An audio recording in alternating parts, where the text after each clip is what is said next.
hate to say that, Joe. Mike, can you take a step closer forward? Yes, Thank you, sir. Right here? You guys got me? Perfect.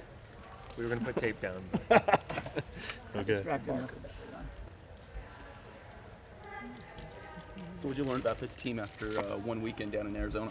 Oh, good question. Well, we can come back. I mean, 3 times we were down, in 3 games, and we came back. We almost came back against Kentucky, but we just gave up too many runs. The seniors did a pretty good job, led by Gillespie, Udria, had a great start with 3 home runs. And Megan Kleist, as a freshman, pitched extremely well for us. So that was pleasing to see, and hopefully she can continue to do that going into this weekend.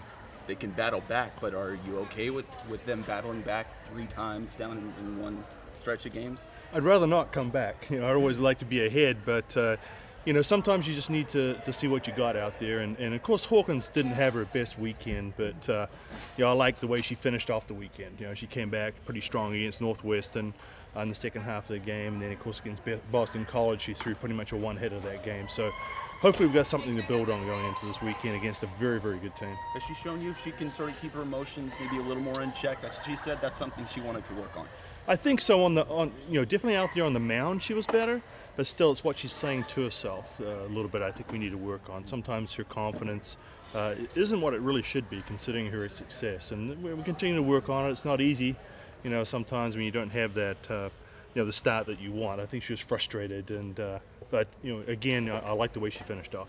That inning against Kentucky, kind of an example for her. Okay, you've been through this now. This is what you don't want to repeat.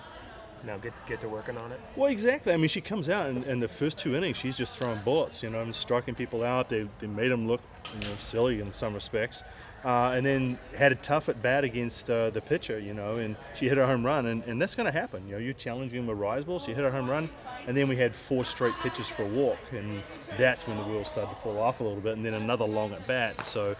We've just got to get her to focus that, hey, you're going to give up some home runs. You're going to challenge people. That's what we want. We just got to keep them at the 1 or 2 home runs. What's different with that mindset, I guess, with Sheridan compared to years past? Because you've had those conversations with her over the last 3 years, too. Yeah. Well, I think, in looking back on my own career, it's much easier on the way up because you're attacking. You see something in front of you. You want to be an All-American. You want to win a Pac-12 champion. You want to do this. Everything's going up. And all of a sudden you get to a level and now you start looking behind you and you're saying, what if?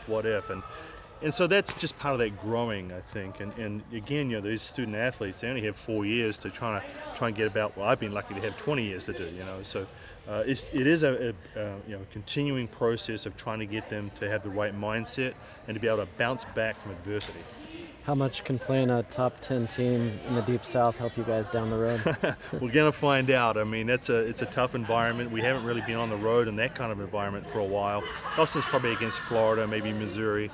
We'll see what's going to happen. It could be a tough one for us, but again, I want to see how we play. The results. Obviously, we want to try and win probably 2 out of 3 against them, and hopefully play well against Central Arkansas. That's another team we can't look past either. But I just want to see some of the players that struggled a little bit last week, like Lily, possibly maybe Linville, Glasgow. Maybe them have that good week to help pick the rest of the team up. Do you sort of draw on what the success you guys had against Louisiana last year, or is that sort of just way far in your rearview mirror? Well, their pitching is almost completely different except for Stewart. Stewart's the only pitcher, and Trahan is back, but Trahan went in for an inning. But Stewart pitched the second game against us, threw a lot of change-ups. I'm not sure which he's going to throw this year, but the other 2 pitchers are both gone. Okay. So that's a little bit different there. But their offensive team is still pretty much intact, along with Lexi Elkins, who had almost 30 home runs last year and had 5 last weekend. So they've got power and power to burn. They got they're a grip it and rip it type team. They're not going to come out there and bunt the ball and sacrifice and steal bases. They're just going to get out there and rip. So hopefully Hawkins will be at her best, and then Kleist and Jerry-Ann Glasgow also had a good game last week, and hopefully we can get Smithson in there against maybe Central Arkansas and see how she'll do as well. Offensively, you guys had a good weekend too, at least with the middle of the order. I think 4 hitters hit over 400 for the weekend. I mean, what does that mean going into another top team? Well, exactly. I mean, hopefully, you continue to keep those on a roll while the other ones pick up. The ones that weren't quite as hot. Cole Costa was hitting the ball very, very well, so that's good to see. And considering we didn't have her in the 7 hole where she loves to be, she was kind of down in the 6. So this week we'll continue to work with the lineup just a little bit. I had Nikki Udrea up at the top there for a little bit. Didn't work out. Put her down to number 9, and she gets 3 home runs. So I think she hit her way into the 9 hole, which it doesn't happen very often, right? But if she's doing well there, so you may see us work it around just a little bit. Maybe move Linville, Janelle Linville up to 3, and maybe Costa, maybe at 4, Saveka's at 4, and Costa at 5. So continuing to tweak just a little bit.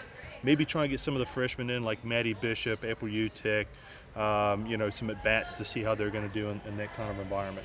How long do you like to tinker with a lineup or let players try and get settled in, find a rhythm before you try and lock down your rotation? Well, I guess I'm a little different than a lot of other coaches. I mean, if you look at Louisiana Lafayette, they played 5 games. They had 9 people that started 5 and played 5. I mean, that's what they do. Where I'll change it around a little bit. I'll try and get more people in. I try to prepare for the unexpected. And you can't do that if they're sitting on the bench. So I try to get them in a little bit more. But we'll still have our starting. Our middles are going to be pretty much the same. The only place we've got some places we're working at right now are left field, second base, and first base. Those are kind of the areas we kind of need to put different people in and be prepared. Mikado's coming back from an injury. Lauren Linville hasn't been 100%. So those are some things we're tinkering with right now. Thank you, Coach. Thanks, guys.